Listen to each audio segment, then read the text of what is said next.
અભય થઈને નિષ્પક્ષતાથી નિરપેક્ષ રીતે વાસ્તવિકતાનો અરીસો રૂપી સચોટ માહિતી લાવતો સત્યની સાથે Abhay times.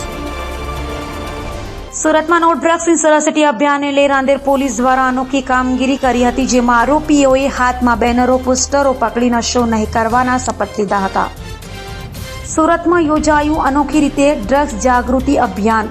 Surat police commissioner Anupamsinh ગેહલોતની આગેવાનીમાં રાંદેર પીઆઈ અતુલ સોનારા દ્વારા અનોખું આયોજન કરાયું હતું, જેમાં ડ્રગ્સ કેસમાં પકડાયેલા આરોપીઓ દ્વારા જ ડ્રગ્સ જાગૃતિ કરવામાં આવી હતી। આરોપીઓએ હાથમાં બેનરો, પોસ્ટરો પકડી નશો નહીં કરવાના લીધા શપથ અને હવે પછી ડ્રગ્સનું સેવન નહીં કરીએ અને કરાવવા નહીં દઈએ તેવી શપથ લીધા હતા।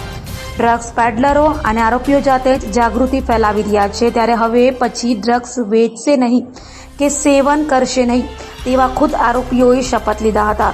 ડ્રગ્સની ચંગુલમાં ફસાયેલા યુવાનોએ પણ શપથમાં સામેલ કરાયા હતા અને say no drugs in Surat city મુહિમ અંતર્ગત કામગીરી કરી હતી। યુવાનોને ડ્રગ્સથી દૂર રહેવા સંદેશો આપવામાં આવ્યા હતા, સાથે ડ્રગ્સ કેસમાં પકડાયેલી મહિલાઓ પણ ડ્રગ્સથી દૂર રહેવાના શપથ લીધા હતા। તો રિહેબિલિટેશન સેન્ટરના અધિકારીઓની મદદ લેવાઈ હતી।